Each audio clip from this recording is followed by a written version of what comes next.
Guys, can you hear me? Yes, يا doctor. دكتور. Yes, يا دكتور. Yes, we can hear you, doctor.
Okay, can anyone try to summarize what we talked about last lecture?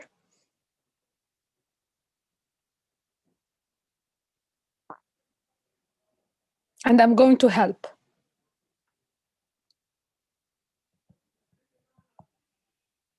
So what are the main points we tried to make?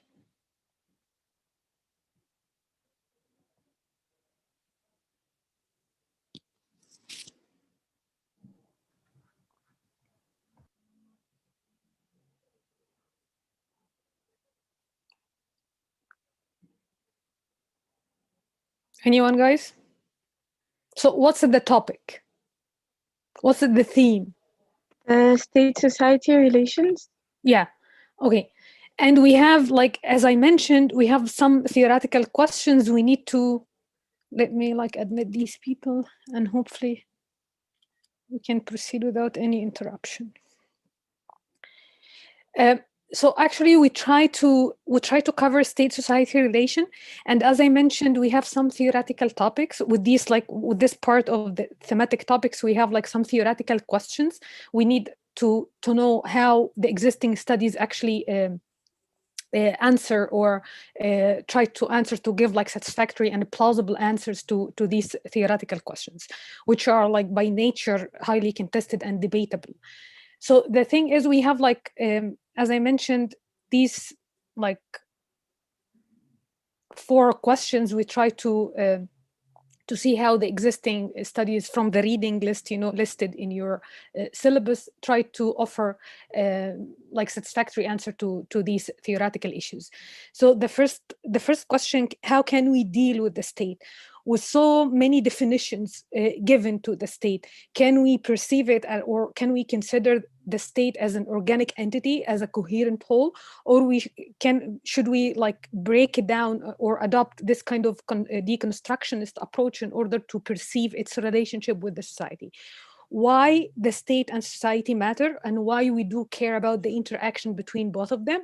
Because we are interested in a general question, which is patterns of domination, how the state actually reproduces and throughout history has managed to reproduce its legitimate authority and centralized authority over a long period of time. And in order to know this, we need to shift the focus to the population as well, that they offer this legitimate basis, because it's not only about coercion, it has to do like with some degree of consent and legitimacy conferred to these state centralized authority and state political authority. So that's why we need to have like this double focus on the state, and the state should be perceived as like through like non-cohesive organizational lens. It's not like coherent whole or organic entity.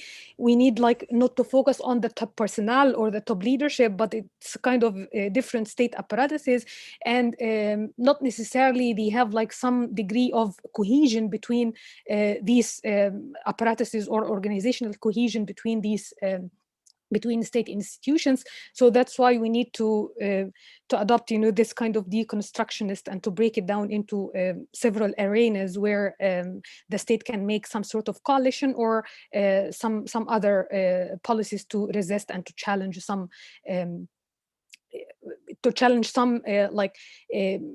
institutions from within, or to challenge some social forces.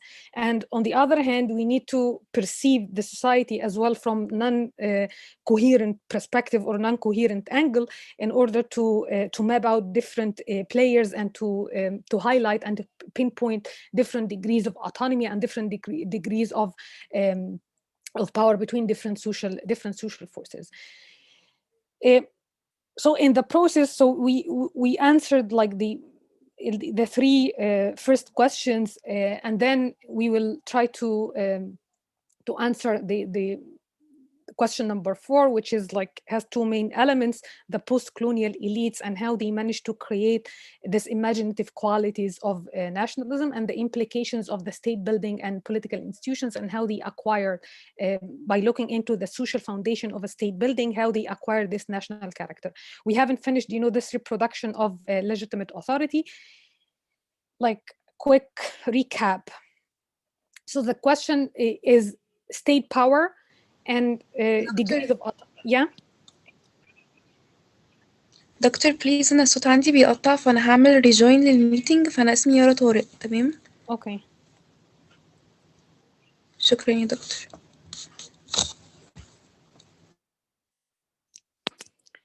Okay, so the question of how the state actually reproduced its legitimate authority and legitimate power by focusing on different, state apparatuses and the institutional design of the state, because it's not only the top leadership or the president or the executive, but it has more to do with even like not top echelon of the bureaucratic apparatuses, but even like local level, that they would block, the advance or the implementation of different policies, that they would create, autonomous enclaves within the state apparatuses that they have like life in their own. And for the society as well, McDowell actually pushed back and refuted both the Marxist traditions and liberal traditions, because they don't offer like satisfactory answer about how the society would be divided into different arenas, and with these like different arenas you can pinpoint, you can highlight different areas of resistance and different areas of acquiescence and compliance.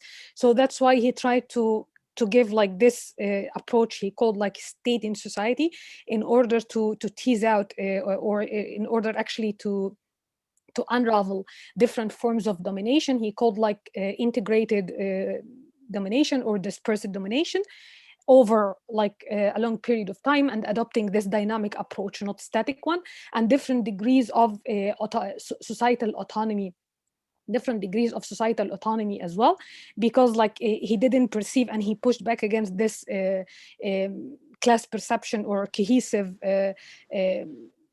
perceiving society, in through the lens of this class cohesion, and having like cohesive class project in order to bring about transformation in society. It has like it proved kind of elusive given the historical patterns and some empirical evidence. So in order to investigate this interactive relationship between state and society, state as like different sets of institutions, not necessarily cohesive organizational or institutional configuration, and society that's comprised of different social forces with different degree of autonomies, with different perception towards like challenging state authority or abiding by state authority. And then with the question of this reproduction of power in society, he again refuted or debunking, the two like main approaches. The first one is rationalist and or like one variant of the organizational explanation, and the other one is sociological explanation. The first one, he mentioned like the state doesn't like states generally speaking do need to offer you some material benefits and to provide some collective goods and to protect you physically and to offer some security services in order for you to obey the laws and to abide by the order or the laws laid down upon you by the state. And different interpretations, which is like sociological, given by sociological institutionalists, they said something about habits and rituals. You just got used to this, so that's why you have to abide by like it actually emanated from your habits and routines, not necessarily from utility maximization perspective or angle, but because of you got used to this. So that's why the state would determine what's appropriate and what's inappropriate in order to abide these to maintain public order, and you as a citizen offer this legitimate basis by offering your obedience. And we stopped here. Like neither like this rationality or passivity of you as a citizen or like part of the population would offer satisfactory answer to this. So we have to shift the focus, so the state like would cease to like offering you some material benefits and not necessarily respond efficiently to your demands, but you still offer your legitimacy. Sociologists would say, like, because you got used to this, it's natural part of your ontological or natural part of your existence, but still it doesn't, there is something missing between like this rationality and passivity, because like the continuity of offering or reproducing legitimate basis from your perspective or from your viewpoint as a citizen. So you have an agency to offer this legitimacy by abiding by the laws or offering your obedience. So you are taking an action.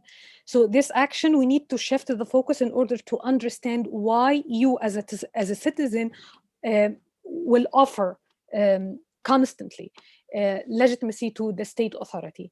So here the missing part is the meaning the population or the citizens actually would assigned to state authority and state action that would foster its political and centralized authority over time, and actually offer the state a hedge against any centrifugal or disintegrative forces.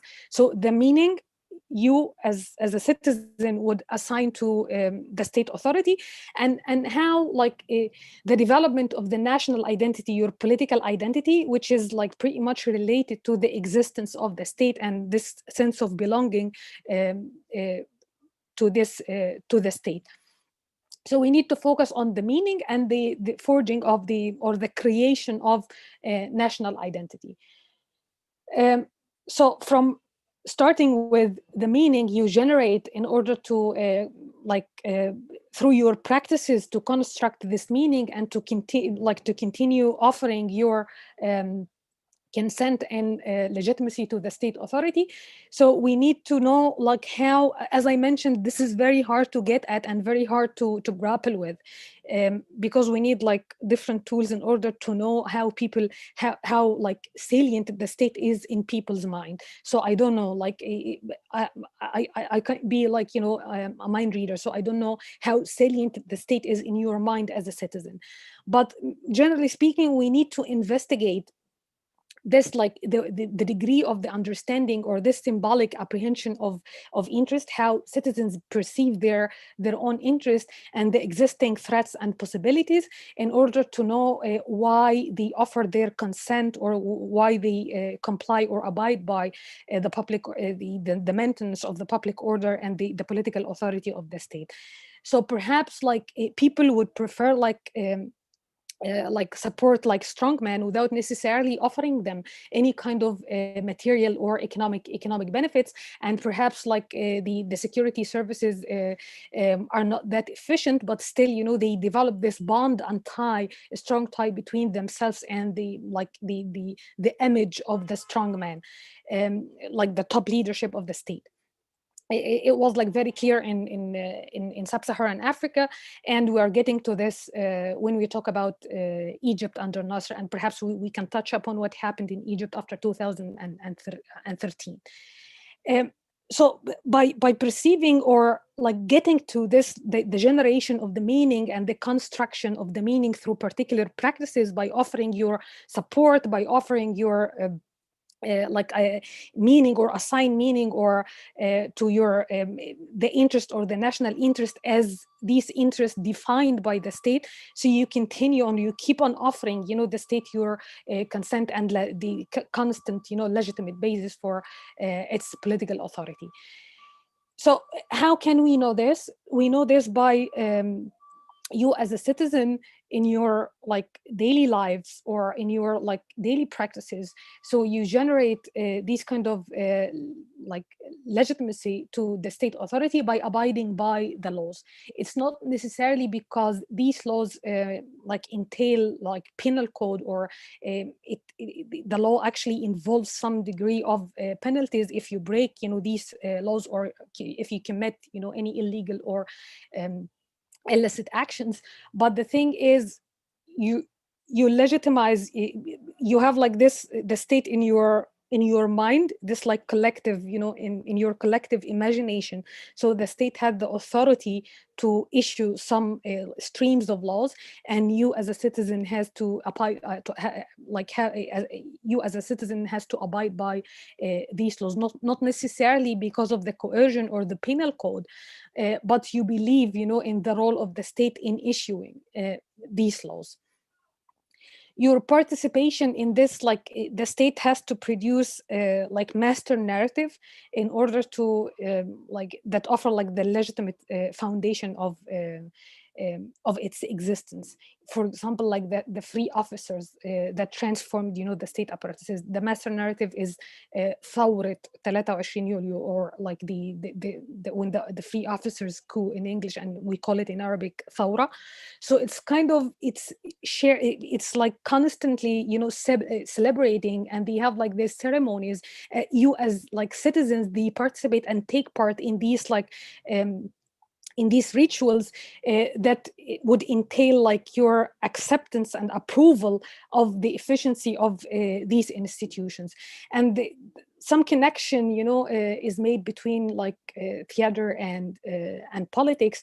So the theatrical performance of like political elites and you as citizens participating in the performance. So this would keep reproducing the master narrative, and this would offer continue offering legitimacy to the state authority and the state institutions. And even in areas or in spaces where the state is like totally absent in public deliberation, or what the literature says, it's public sphere, which is like, you as private citizens, you may have your civic association.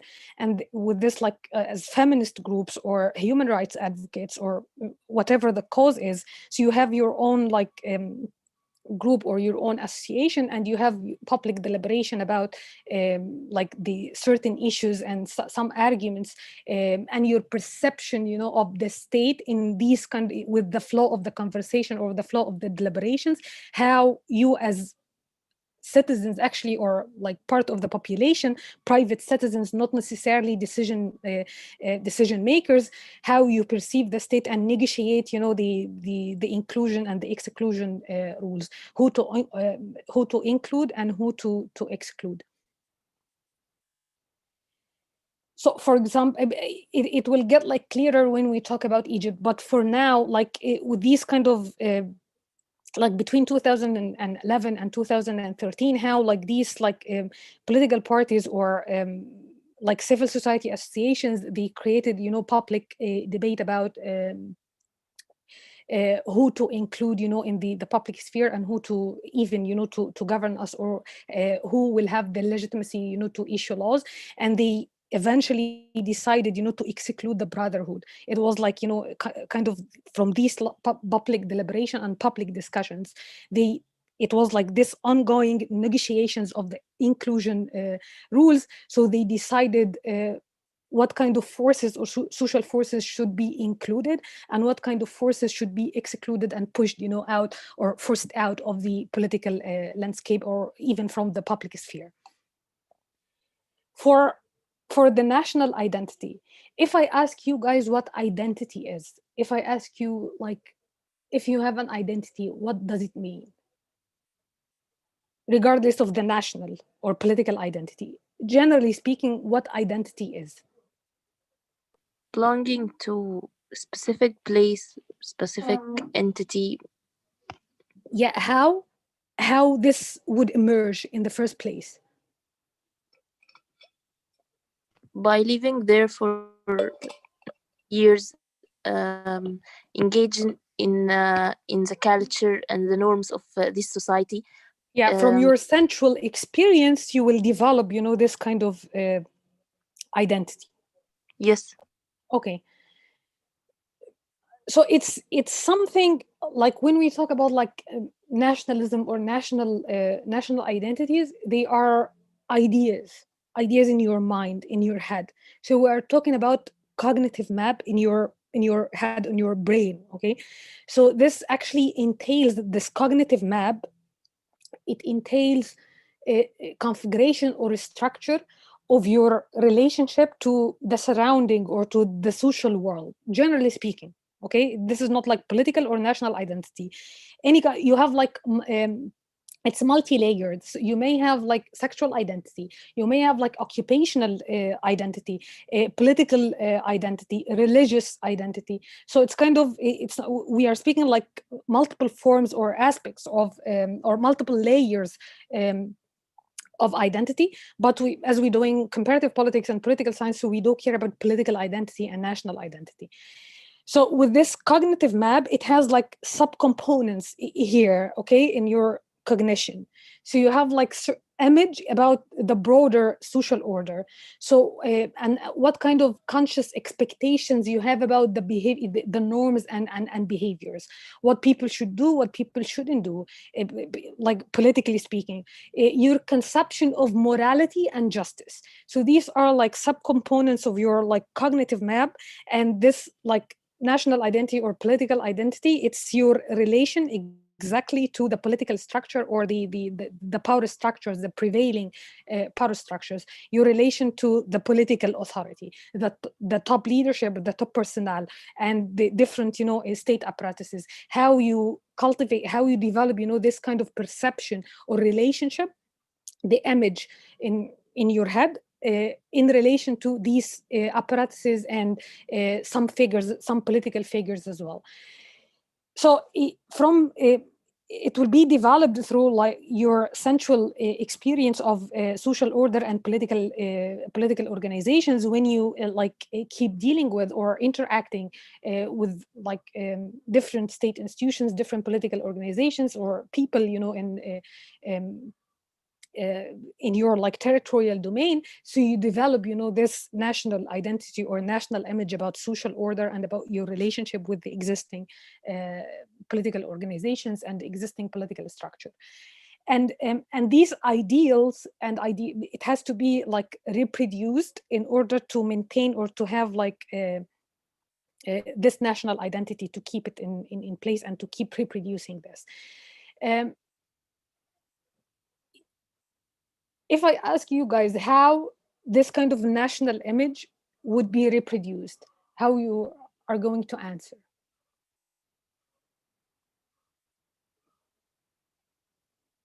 In order to maintain, in order to keep reproducing, the same like national image, your relationship with the existing political structure, with the existing power domination or power dynamics in the state.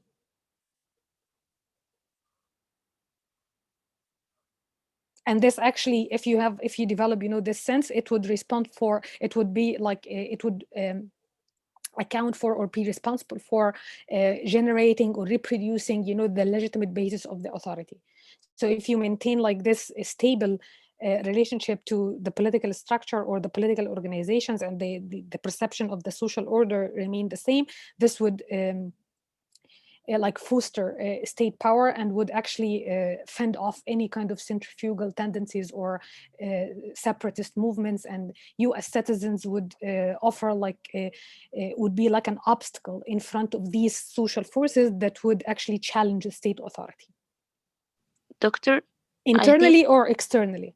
Yeah, I think as the place I have a sense of belonging or identity to it gives me more, this sense will grows with me as the place give me support, give me services.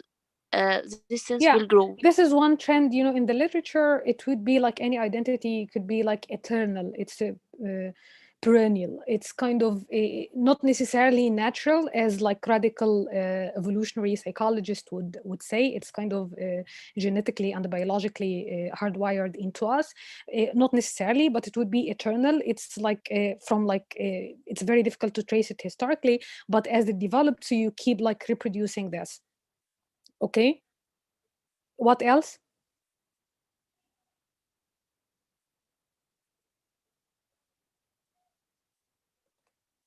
Try to guess. If I ask you how you guys, if you think about your perception or your national identity you developed in relation to Egypt as the state, okay, what will like help you reproduce the same relationship to the political structure or to the political organization and the social order in Egypt? Maybe the degree of freedom I have from the existing system. As I feel I have a vote, or I have a place in the society, and I can express my feelings, my ideas, my thoughts. So my feeling or my sense of belonging will grow with me. Yeah, it's at the same point. It's at the same point. It's kind of historically tractable, so you can track it, to track it, sorry, traceable, so you can trace it, historically. by your experience with your interaction in this like social sphere, or you're having some sort of social interactions and relationship with the political organization, so you develop this. Okay, what else? I think through education or the curriculums taught, they influence how kids Yeah. grow up regarding their country or the system that is ruling. Yeah, exactly. So it's kind of a, they talk about, you know, this kind of cultural reproduction of national identity. So you need like propaganda machine, like media outlets, in order to keep like feeding into your sensual experience, your perception of the state, and educational system as well. It's part and parcel of reproducing the national identity, and to have like this perpetual and self-reinforcing sense of belonging and national image of the state. But we do care about different question, like whether or not it's like exclusively limited to this cultural reproduction, or we can assign a role to the pre-existing, you know, structural pattern in society. So it's entirely culturally constructed, like from these like intersubjective, you know, interaction in within the social sphere of or the public sphere on the one hand, and you as a citizen buying into the messages you receive from the media and from the educational system. It's kind of cultural reproduction and cultural construct, or it has something to do with the pre-existing, you know, patterns in society, or some sort of structural properties as well. So we have here like three main streams in or three main trends in the existing studies. One trend like focused mainly on the development of the national identity, basically in Western Europe, that related this to the structural transformation of modernism, what actually modernization actually brought about. And the forging or creating and manufacturing this kind of national image and national identity, it went in tandem with the expansion of capitalism and having like national market in order to have like position in this good position in this capitalist system. Another trend focus on the role of the political elites, how like the political elites actually the in order to legitimize their actions. So part and parcel of their legitimizing strategies. So they have like especially like in the pre-independence period, it's not like modernism, like the state building in the third world or in the developing countries. It actually happened a little bit later than the emergence or the state building in Europe. So that's why we need to focus on the role of the political elites and the legitimizing strategies by social strata of the pre-independence period, and how they created this national identity within the process of state building in order to establish state domination over society, and to have like effective tools of social control. So another variant of this structural interpretation or explanations, they focus on this imagined qualities of nationalism. As I mentioned, they are kind of ideas you have like in your you have like space in your cognitive map for the state and for like political identity or national identity. So Anderson talked about this imagined communities. You guys, you may have like from these kind of the ideas you have in your mind, so you have like this sense of belonging or like horizontal tie of with some sort of comrades that would be like religious ones, like if you're like Christians, you are related to, or you feel like you have sense of belonging to like Christians, or Muslims, so they have like this ummah conception, like as a community, imagined one. For at first glance, it would you may think that this is kind of cultural it's a variant of cultural constructivism, or but actually the main idea or the underlying logic is totally different, because actually he talked about with this imagined creating and forging this imagined quality of nationalism, you need media. So he talked about print capitalism and communication. So how this offered, some communicative tools for people to get together and to develop, this these ideals about imagined communities or imagined nationalism. And the role of the political administration as well, the creation of the state building and centralizing, the political administration of the state would acquire this national characteristics over time. So we're going to focus on the last 2 points: the role of the political elites, especially post-colonial elites, in creating and legitimizing their action by creating this national identity. So it has not only culturally reproduced, but it was manufactured and tapped into some structural properties and pre-existing patterns in society that helped political leadership to legitimize their action by creating this national identity. And as well the social foundation and how the centralization of the political administration would actually acquire this national characteristics over time. When it gets well established and well entrenched, people would develop, this imagined ideas about their political identity and the relationship to the political, the institutional design of their state.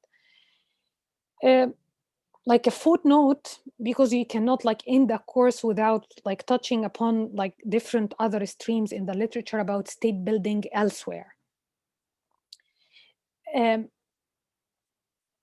So when we talk about generally speaking, the state definition or building a state, how to centralize, how to have institutional design with centralized political administration in the first place, in order to have these coercive apparatuses that would monopolize the legitimate use of force in the first place. And you have rationalized bureaucracy that would manage, the affairs, and would have penetration in order to extract revenues through taxation system, efficient taxation system, in order to generate revenues and funds for the state to function and to offer, their collective goods. So one explanation that focused on international systemic factor. This is one of the path-breaking study about made by, actually written by Charles Tilly. He mentioned something about war makes states and states make war. So the development of the state in Europe, it actually stemmed from the demands for the imperatives of the conflict and interstate wars. So in order to expand their territorial domains, so the state had to establish, in order to finance the wars, so the state had to establish its rationalized bureaucracy and to offer some sort of protection for property rights, and to have a modern taxation system that would generate revenues and taxation for the state in order to finance the wars and to expand their territorial domains. Another explanation that this is defining state building from creating, this coercive apparatuses and efficient bureaucratic apparatuses or rationalized bureaucracy. So another explanation from ecological institutional factors, they focus on the natural resource endowment. They focus on when the state, enjoys abundance of natural resources like oil or rents.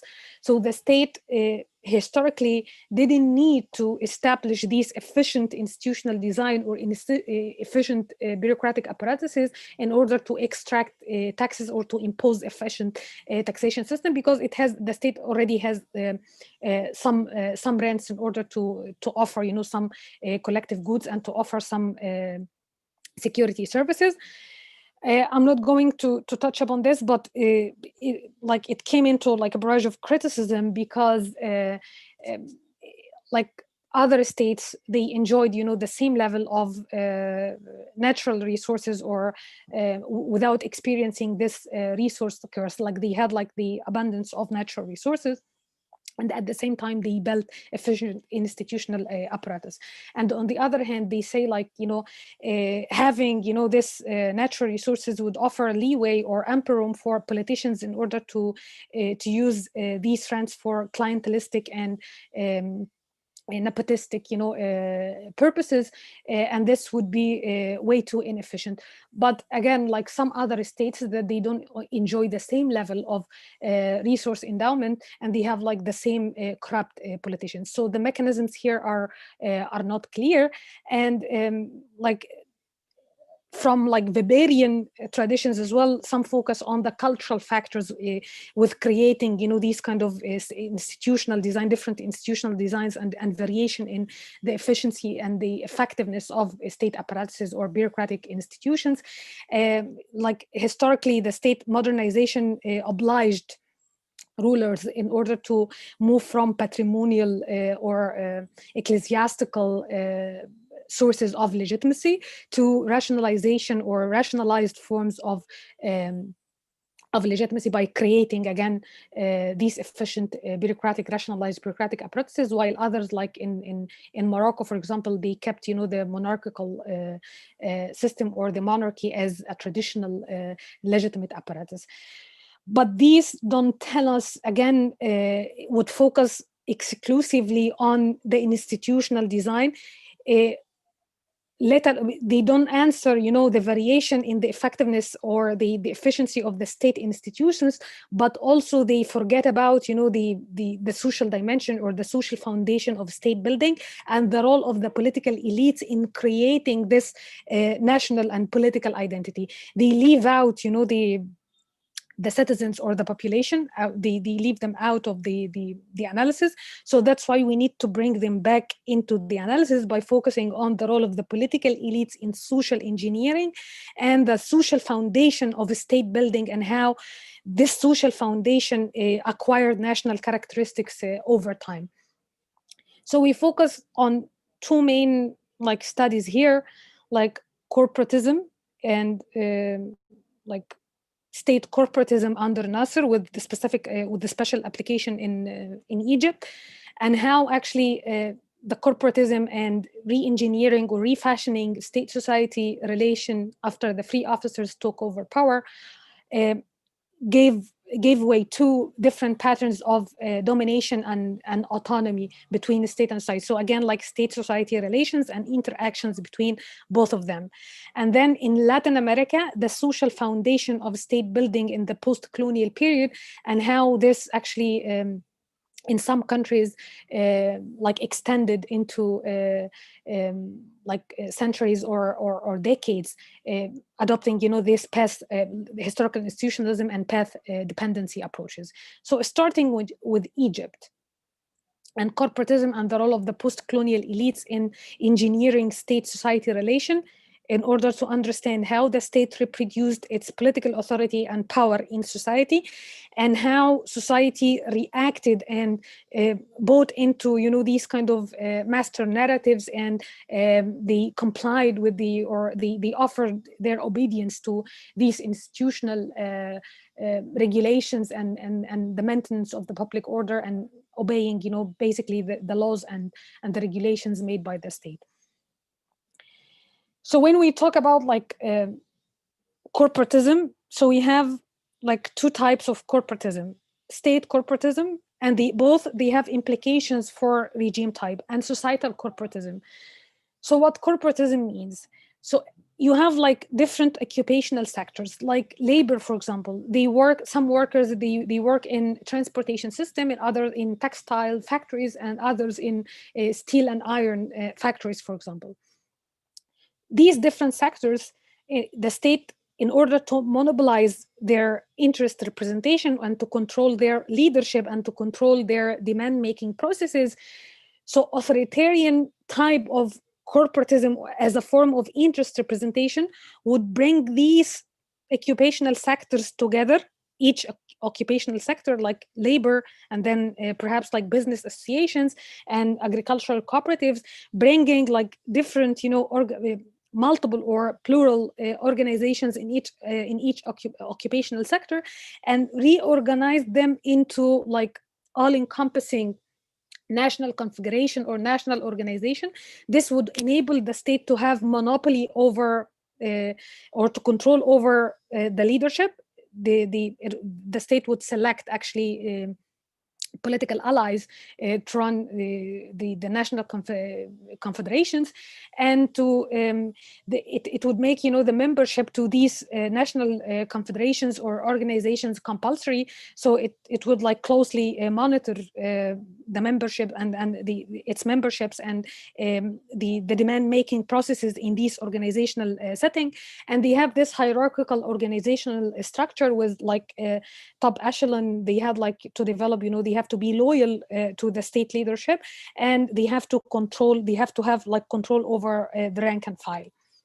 And the state as well would offer some subsidies and funds to these organizations in order to maintain their operations.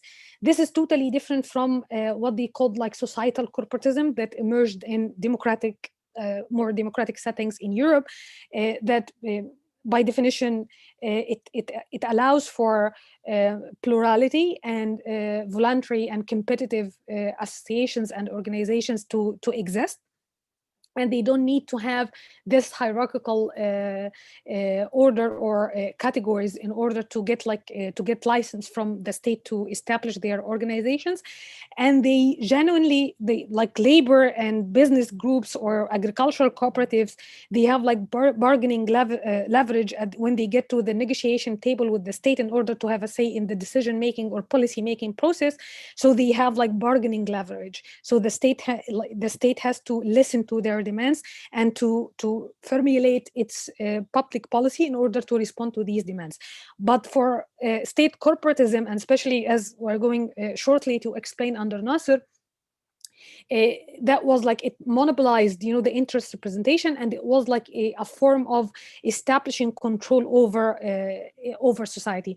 And of course, by offering some concessions or using, this mix of sticks and carrots, like offering some material benefits and some concessions in exchange for being like offering their political compliance and unconditional political support and containing their demand making in order not to disturb the regime. Some of you are following, this course on Egyptian political system, okay? Can anyone, guys, tell me, this is like even from your history classes in your secondary and primary schools, what are the main objectives or the central demands of the free officers when they took over power?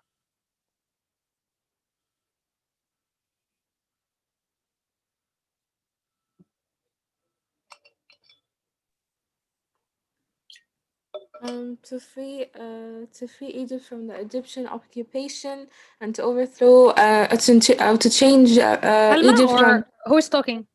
Salma. Salma, yeah. Go ahead, Salma. And to change Egypt from like a monarchy to a presidential system, and they also abolished feudalism, which اللي هي الإقطاع أو الإقطاعية. Yeah. But they also had socialist tendencies, so they wanted to have social equality, and they wanted to get rid of capitalism, and they also wanted, because they were the free officers from, they wanted a strong army. Yeah, exactly. Yeah. So they had like six, in the very beginning, they didn't have like a coherent or cohesive ideology, but they have like general principles or like three main demands. To end the British occupation, just to expel like British troops from Egypt, to usher in more just social order by abolishing feudalism and capitalist domination of political power, and to offer, some to formulate some sort of policy that would guarantee some degree of social equality, and then how to form, like, because of the very existence of the British or the British control over the army, so they need to develop like a strong national and popular army for the people, and then to introduce what they call like healthy democratic life in the very beginning.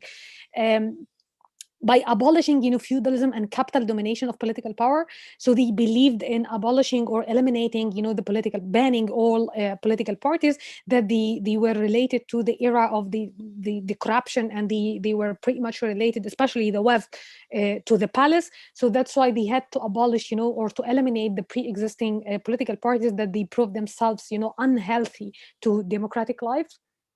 And then as time passed by, it took like so Nasser consolidated his power in 1956 after he solved his disputes with Muhammad Naguib.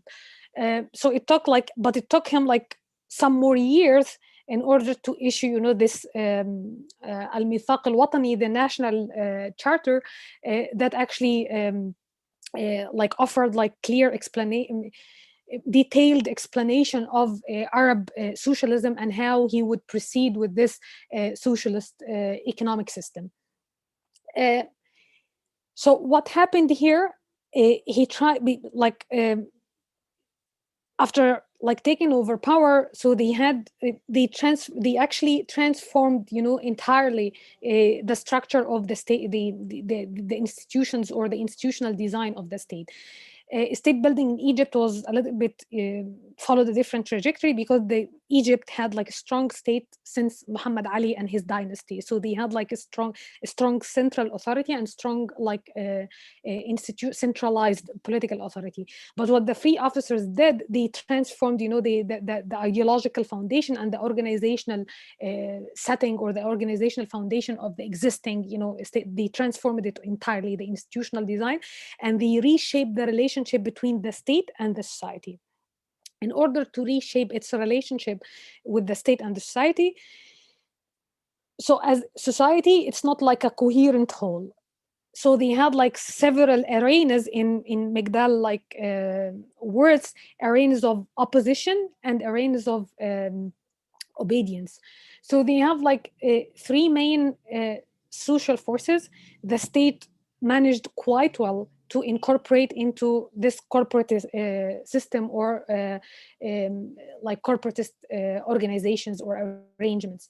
So labor, so they cultivated support or relationship with the trade unions and with the labor in order to offer them like a bastion against the rival social forces, and peasants as well, like agricultural cooperatives, in order to counterbalance the existence of the landowners that actually Wafdis, that they were affiliated with the Wafd party, and then business associations that they have to be true to their revolutionary principles, that abolishing, feudalism and eliminating this capitalist domination of political power. So they proceeded with nationalization processes and asset confiscation in order to, and bring, they had to bring, these business associations and to place them under the corporatist system or the corporatist institutions in order to proceed with these socialist economic policies.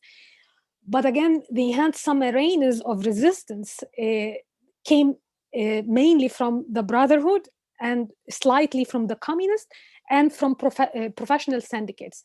So these forces gave like the free officers or Nasser's regime hard time to get incorporated into the corporatist arrangements or the corporatist structure. So that's why he had to follow a different strategy with these social forces in order to establish state domination and to harness state control over society. So starting with the labor, as I mentioned, like the regime actually sent like a very strong signal 2 weeks after assuming power or taking over power, when textile like workers or of Kafr Dawar went on strike because they perceived the new regime would be much more favorable to responsive to their demands. So they actually resorted to these contentious practices. So that's why the free officers regime actually responded, like they followed this heavy-handed strategy and cracked down on the labor or the protesters, and then he actually executed two of the main leadership of these labor union, or of the Kafr Dawar laborers, or the protesters, and that was like coincided with his struggle with Naguib. So he, at this point, he didn't actually consolidate his power, so that's why he had to follow like a different strategy in order to quell, or in order to establish like solid social control, and to have like to deal with these kind of elite competition, or elite rivals. So he refashioned, he brought like different trade unions together and reorganized these trade unions into a nationwide or national confederation. So that happened like with the creation of the General Federation of Egyptian Trade Unions that was created in 1957. With this hierarchical structure, and the codifying this comprehensive labor code in 1959. So creating, this corporate structure with this hierarchical and monopolization of interest representation, and issuing streams of laws in order to have like labor like abiding by these laws, in order, first of all, they entail some penalties, but at the same time they offered some concessions for labor as well. So with creating this national confederation with this hierarchical or the pyramid structure, with the national federation at the top, and then middle organizations and rank and file, he established like a strict hierarchical system in order to control labor's demands. He offered some concessions as well by abolishing pre-existing. These forces actually existed, in the pre-1952 period. He actually rearranged them or reorganized, the existing social forces in order to establish state control over them. So actually, he abolished, these financial restrictions. So he allowed workers to engage in profit-making enterprises or projects that were these activities were banned before under the monarch and the Wafd governments, and but as well, like he imposed some more restrictions on their rights to strike and to resort to different violent actions that would instigate any class conflict, because the free officers actually they adopted this kind of socialist economic policies, but they downplayed these class struggles. They emphasized this social harmony and class harmony. And as well, like in order to appease or to offer more concessions to the workers, so the National Confederation actually had like close links with the government, and the laborers or workers, they had like 50% of the representation of in all elected bodies, and within the hierarchical structure of the Arab Socialist Union. And with the expansion of the nationalization measures, the free officers or Nasser actually allowed workers to participate in the management of they had like a percentage in the boards of the state-owned enterprises. So he actually put them under state control through this amalgam or the mix of inducements and constraints. He offered some material concessions by offering some like social security benefits, and determining the minimum wage, and offering more material support in order to improve their living and economic conditions. But at the same time, he restricted their he did that in order not to, but not conditionally, not to undermine the state autonomy and the state dominance over these social forces. So they had to abide by, they had to get like this membership in order to make use of these economic and material benefits. It was a little bit different with agricultural cooperatives, because Nasser was reluctant, when it comes to the establishment of a national confederation, because he had some concerns and worries because of the rural areas, and these kind of agricultural cooperatives, they used to be like the stronghold of the aristocratic class, the landowners, that they were actually Wafdist or affiliated with the with the WAFD party. So that's why he didn't need to offer any organizational basis for these social groups, or for like the Wafdists and landowners, to make any comeback and to offer like a more challenging act to the free officers regime. So what they did, so he actually enacted these land reform measures to distribute to actually dismantle, feudalism, and to distribute, large tracts of lands. And as this is like on the one hand, on the other hand, he actually fragmented. The regime actually fragmented, the cooperative movement in order to undermine any kind of organizational capacity or any organizational potential of this movement by creating, this two main systems, like the land reform cooperatives. This would offer, some agricultural inputs and machinery for peasants, like seeds, fertilizers, and livestock for peasants, and credit cooperatives that would offer some loans for them. So this kind of fragmentation of the cooperative movements would prevent or preclude them from forming one unifying movement that would challenge, the authority of the free officers. Later, toward the end of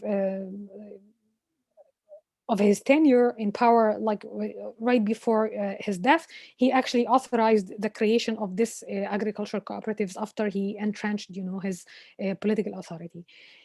With the business association, in order to proceed with his nationalization policies and to impose or to guarantee domination over business associations as well, and to implement or to carry out his policies of nationalization and asset grabs. So one of the two main associations that actually played important role in the pre-free officers regime, the Chambers of Commerce and the Federation of Egyptian Industries. So the first one, the Chambers of Commerce, they were responsible for issuing, import license and offering some information about, market conditions and enforcing price control without having any say in the volume, or they didn't have any clear right to draft and review any kind of legislation related to the trade policies. So what happened? The government, in order to incorporate this sector into the corporatist organizational arrangement, so the government increased its the government appointees in their boards, that increased from 1/4 to 1/2. This would enable the government to issue whatever policies it wanted, and would preclude or undermine any veto authority or veto power of these associations.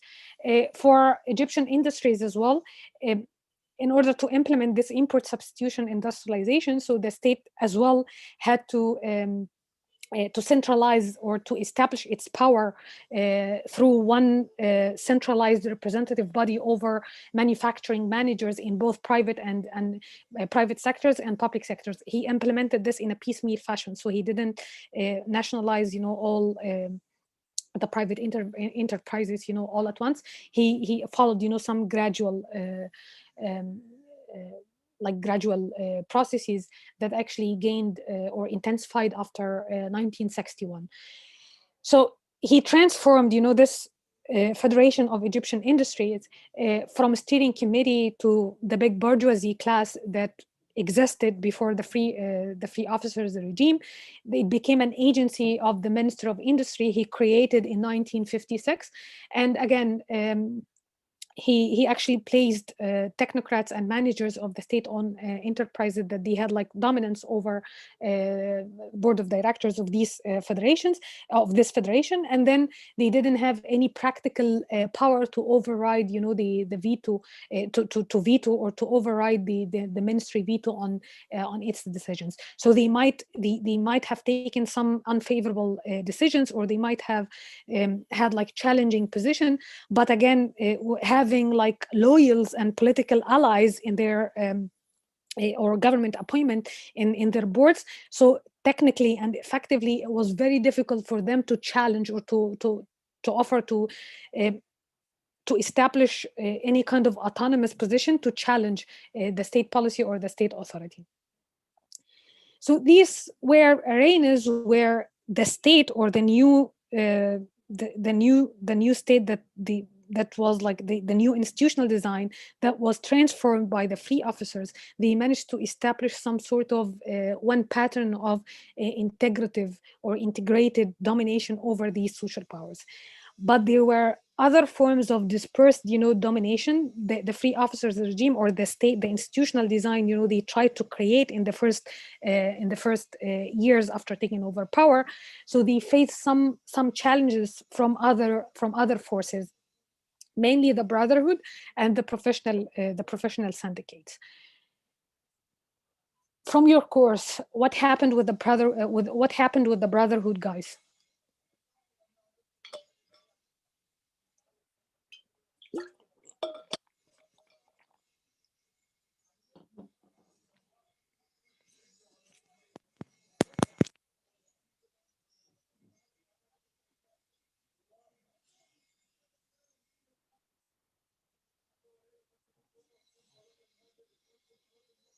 You know, or you don't know?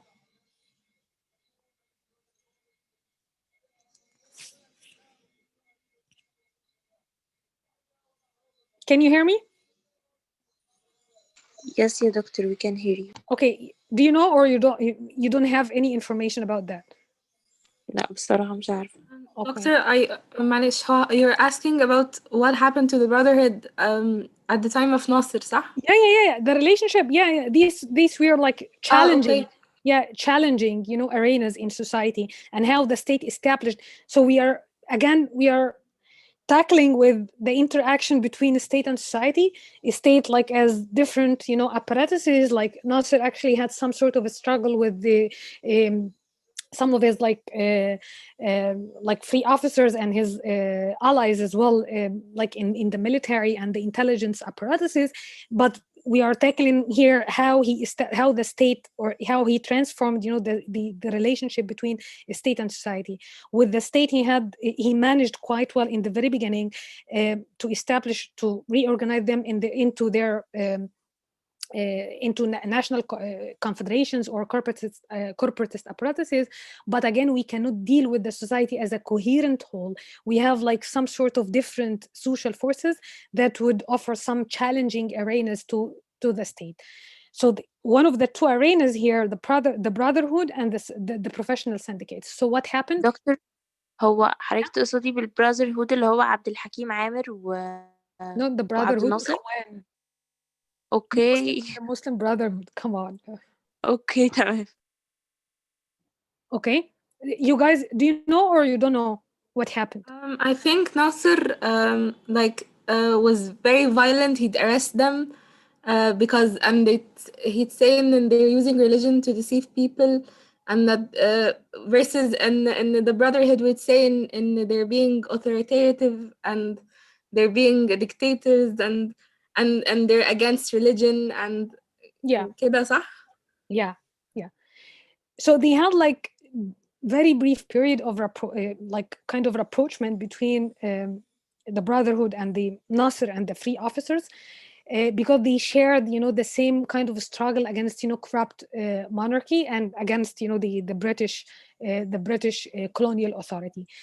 But soon after the free officers, took over power, the relationship actually transformed into all-out, propaganda war between both of them. And actually, the propaganda war started with the Brotherhood and masterminded by Sayyid Qutb. And then he actually, they tried to portray Nasser as like an authoritarian, and they were like the defenders of pluralism and constitutionalism. And they tried to criticize the new regime for abolishing, political parties and eroding the constitutional basis of the Wafdist, or the free officers regime. From his part, he had to retaliate by launching his offensive as well, by depicting them as a collaborator with backwardness. Basically, he had like a hostile relationship with Saudi Arabia, and then as means to deceive people. And they had like using religion in order to deceive people and to impose morality on society. but again, like until 19, like he had to consolidate his power first, and he had like some sort of elite struggle, especially with Muhammad Naguib. So that's why he couldn't, have fought on several fronts in the beginning. But the turning point happened when with Manshia incident, when like Tanzim al-Khas, or the secret, apparatus of the Brotherhood, tried to resort to violent act against, the new regime, and actually they tried to.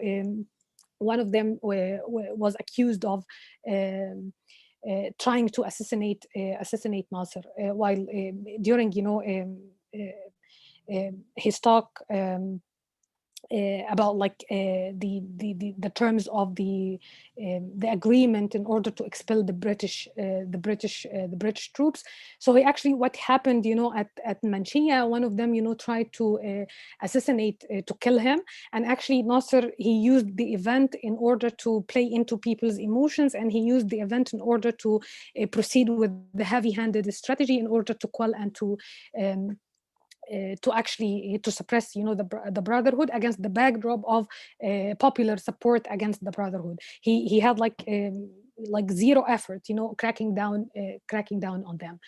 So again, so that was like very important, because like what happened after 2013, when people actually called upon the army to intervene, and basically El-Sisi, they resorted, that was like this struggle, against the Brotherhood, and excluding, the Brotherhood from the political landscape and the public sphere. It was like perhaps like one component or subcomponent of this national identity of Egyptians, because they had like again like the image of Nasser and the image of El-Sisi. So they had like this kind of collective imagination about who to include, who to exclude, and the position of the centrality, of the military in the political space. So one other challenging arena as well, and this is very important, that's why we don't need to tackle or to address and approach a society or a state as a coherent or organic entity, or as a coherent whole. So that's why we need to deconstruct, different, like state institutions.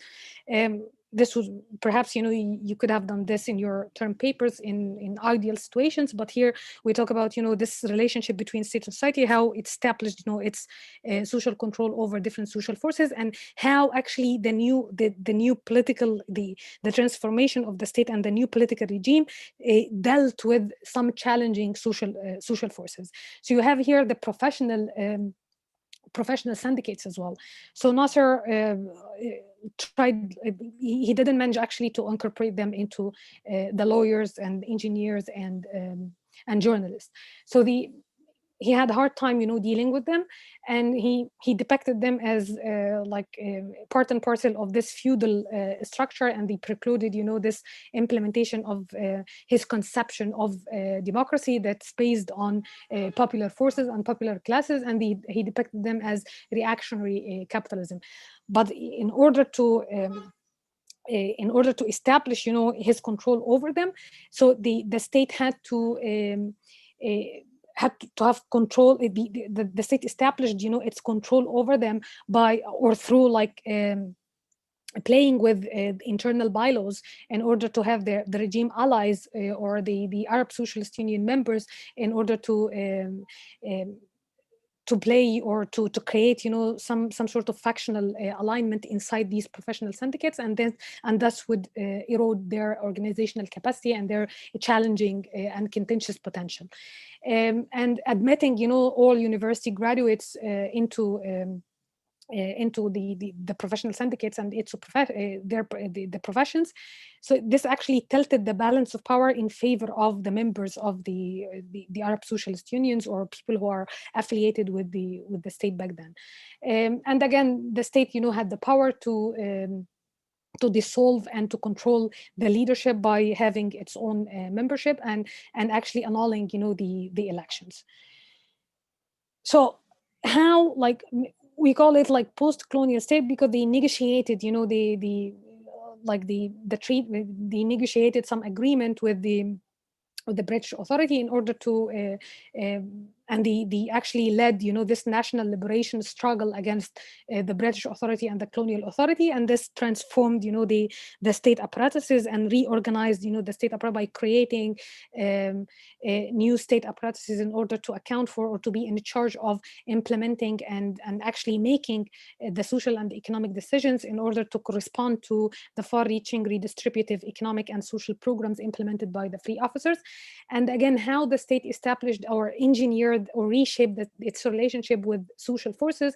So we had like multiple social arenas where the state had different strategies and to deal with these social forces, depending on it aligned itself with the labor and to some extent incorporated and established its control and dominance over business association and agricultural cooperatives, and it had to resort to this heavy-handed strategy and repressive strategy with the Brotherhood and to some extent the communists, and eventually with the professional syndicates, the state had to follow like mixed strategies in order to erode, you know, their organizational basis and their challenging potential. So this is like the role of the post-colonial state in establishing different patterns of domination and having different degree or controlling different degrees of autonomy with regard to different social forces. In Latin America, the other application is the social foundation of the state building. So it followed like a different path.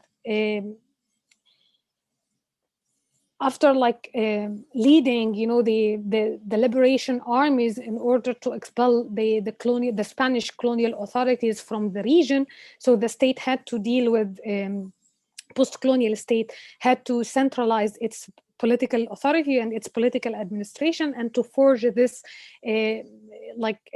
sense of political identity and national identity, and this sense of belonging to the state apparatuses or the state institutions, and to create, you know, this in the minds, or to create this collective image in order to forge this national identity.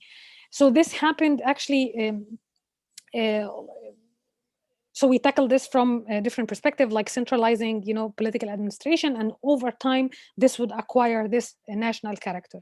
So the processes of decolonization and struggle for independence in Latin America, throughout, you know, this period before like managing, you know, to liberate, you know, the region from the Spanish forces or the Spanish colonial authority, this created some sort of regional power or regional elites. So they had control over large tracts of lands, and this created, they had like their power. So they have their own power resources when it comes to imposed taxation or having their taxation system and agricultural system of repressive labor, for example, or free labor economy. So they had their own authority and their own life at the regional level. So one crucial point here after independence, how to centralize power. In order to create state and to centralize political authority, you need to centralize political authority. So you need to get all these regional forces and regional elites abiding by the national authority or whatever decision it would be taken at this national level. So like cursor courts here try to offer like non-institutional approach to state building. It's not, you need to understand like the social relations or the social foundations of agrarian economies there.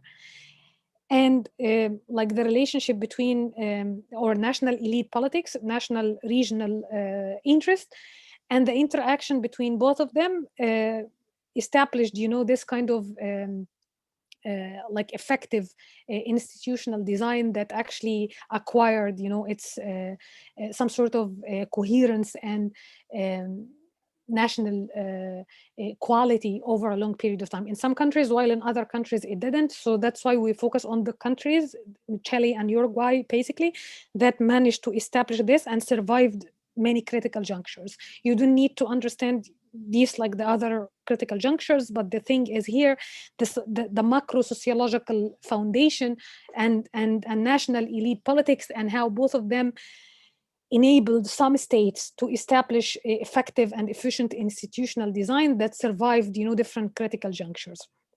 So here he focused on he had like this dual focus on the free labor economy or repressive or servile labor economy, and with these like different elites with different with different agricultural system, we have also different elite politics. When national elites or when national interests are at odds with regional interest, or they're both of them, they were kind of formed like harmonious and reached compromise.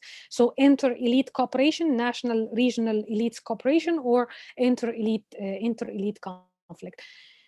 So with let's start with servile or repressive labor economy, guys. It would be much more easier to establish or to centralize political administration or political authority in this repressive labor economy or in free labor economy?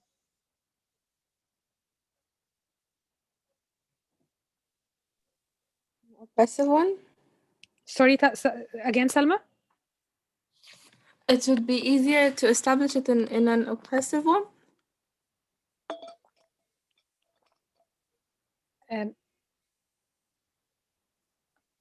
Why?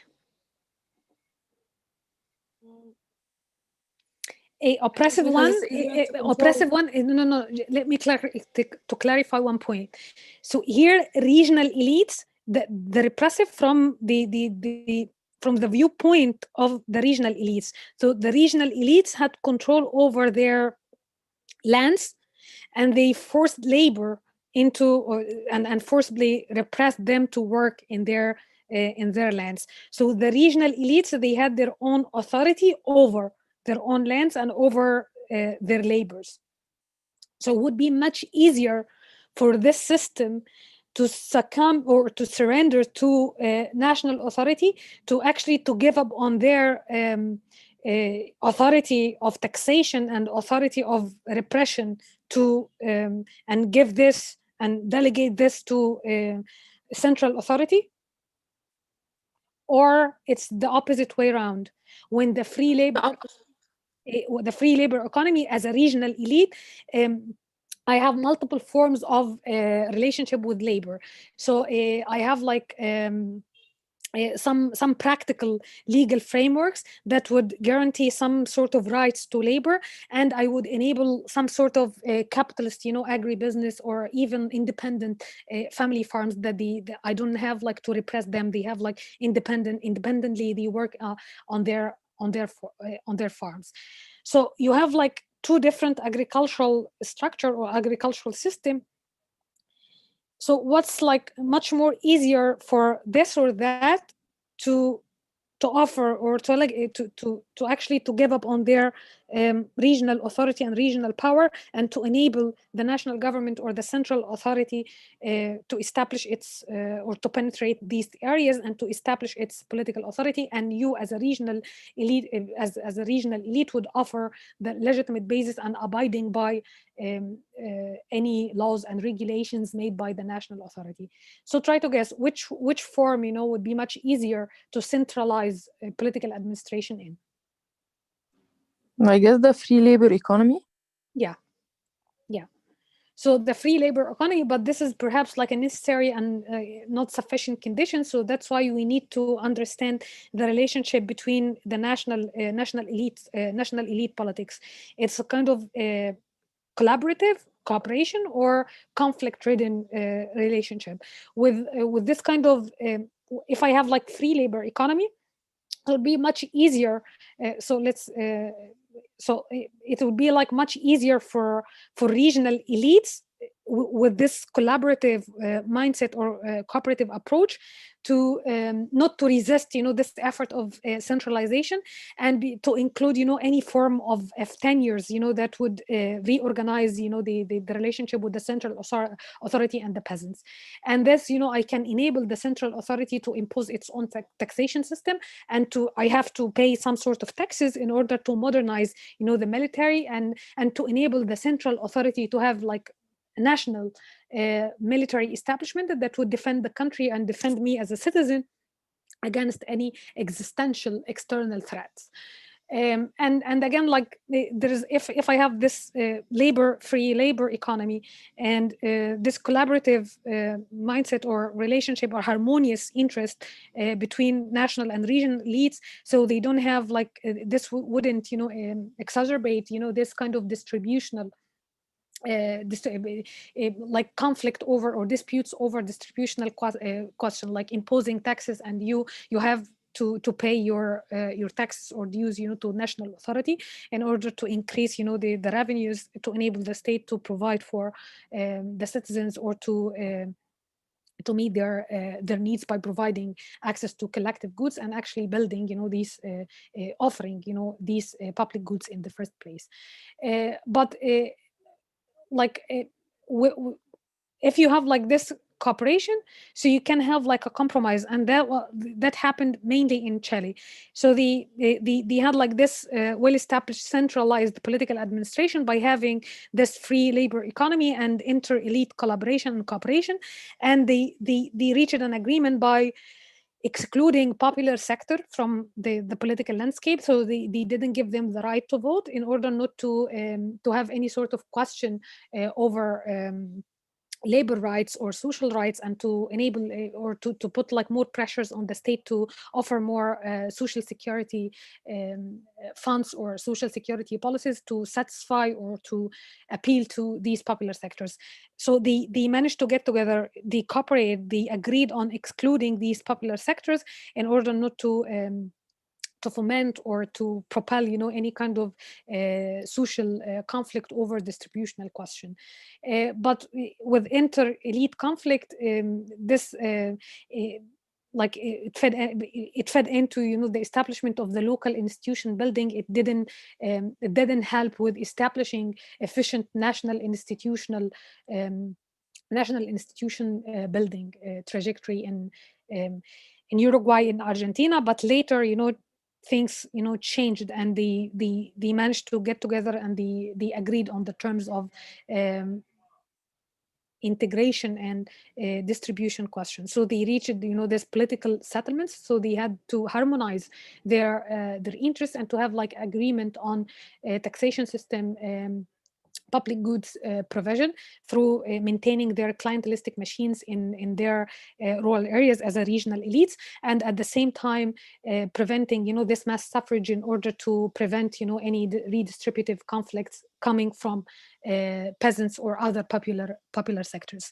It changed later in Latin America, but for you guys, this is like the main point you need to get, like establishing this centralized political administration and acquiring this national character over time. So you need to investigate the social foundation or of the agrarian economic structure and national elite politics, and this arguably carried over into like or over the next actually century, that enabled Uruguay and Chile to survive other critical junctures as a popular mobilization or the Great Depression that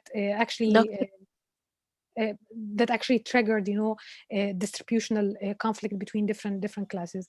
But again, the thing is, as I mentioned, the crucial point or the linkage between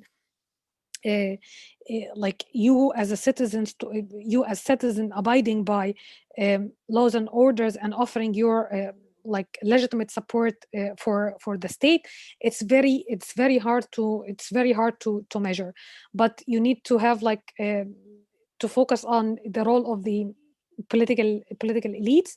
You have to focus on cultural, both of them, like structural and cultural, like the structural properties or configuration of the state building, and as well this cultural reproduction of this collective image that would actually tap into or feed into your cognitive maps with the elements about social order, power relations, central experience, and this kind of national identity and political identity. Yeah. Sorry for interruption, but we have another section. Yeah. Okay. You can leave if you want. So again, guys, just to wrap up.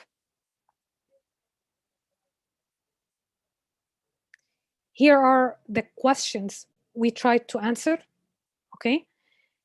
And we covered the first 3 last lecture, and then we tried to touch upon the last one this lecture, okay? I posted on Moodle some readings for, I don't need to get, like, you don't need to get my approval on your term paper, the topic of your term papers, but I've got like 3 main topics you're going to work on. Here you have, again, in these slides, you know, will be posted on Blackboard. So you have like I have one topic on Arab socialism and the ideological forces, the state, and how actually this would offer ideological and ideational force to implement state-led development strategies. And you have to do like the reading for the theoretical approach, which is like the role of ideas in formulating public policies. So you have to do the one of the required readings by Peter Hall. And then you have like some chapters, the scanned one. Hopefully I can do this today or tomorrow at the most, and I'll post like Google Drive links on Moodle. So this is the first question. So you have like some readings that would help you answer the question. And then democracy between elite choices and mass mobilizations with a special application to the Tunisian case. So you have to do the required readings, or Danquart Trusto, it's one of the recommended readings, but you have to do this in order to write your term paper, to offer like this theoretical approach or the theoretical foundation underpinning of your answer. And then you have some of the material that would help you answer the question and to enhance and to build your argument. And I have like some people will be working on ethnicity and violence in Syria. So I focus mainly, so be aware that you have to focus mainly on the first 2 years before like the conflict, you know, got really complicated with the intervention of Gulf states and Iran and Russia. So you have here how like Bashar al-Assad played into or used this ethnicity card in order to turn, you know, this popular uprisings into, even before it was turned into a civil war, he used this ethnicity card, and how this security dilemma actually helped with this transforming, you know, the struggle into prolonged and brutal civil wars. So basically here we focus on the security dilemma and how Bashar al-Assad's, you have to analyze his speeches and discourse, and how this actually propelled and fed into, you know, this kind of resentful feelings and fears and etc. And this led to the eruption of like civil war in the first place, before the intervention of other regional and international players. So the scanned chapters will be available hopefully tomorrow at the most. And I posted also 2 main electronic, 2 main like websites, so you can download some digital material from these websites for books and for journal articles. And I'm really sorry, because I did set the deadline for the 7th of January, and I totally slipped my mind that this would be like the Eid for the Christians. So I extended the deadline for you guys until the 13th. But this is only for the Christians, okay? You guys, you have to submit this on the 7th of January. So we'll have our like last topic next week, and I'm still like thinking through the presentation thing, because we have got like this timetable and the schedule that all classes, you know, have to end on the 7th of January. Salma, you have your hand up. Yes, doctor. I was wondering if you could add the readings to the topic on Lebanon, because I'm still, me and my friends are still undecided, sort of. So we want to check the readings first. On Lebanon? Okay, yeah, I will. Thank you. Okay, I'll do this today or tomorrow at the most. And you guys, you will get your grades today night, hopefully. Okay, and then I'll post some, I give some personal and individual comments, but I'll post some like general comments to be discussed in our online sessions later. But I will post like general comments on Moodle, and what kind of what kind of answer you had to offer, because some of you actually didn't answer the question, and this is like was quite remarkable in a negative sense. Like if you have a question, so please make sure that you answer the question and only the question, okay? So I'll post some of the comments and I'll give more instructions for the final from given, you know, this experience of the midterm question, okay? So far, if you have like any queries, concerns, just feel free to drop me a line and see you next week, inshallah. And I'll post, you know, the material and the readings on Lebanon. Thank you, Doctor. Thank you, Okay, Dr. guys. Okay. See you next week, guys. Bye.